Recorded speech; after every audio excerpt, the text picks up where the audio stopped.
Mamma mia. Hello. How are you? Assalamualaikum Xin. Assalamualaikum. Giống như trường cô à? Mê mê.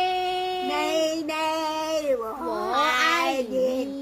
của ai đi, của ai đi, của ai đi khổ ra, quy thẳng kê, quy thẳng kê, giàu về,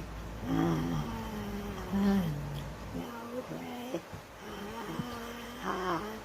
để thế tha như vậy, để thế tha như vậy, để thế tha như vậy.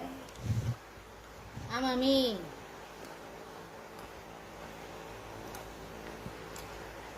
Vâng hông. Vâng chơ hông.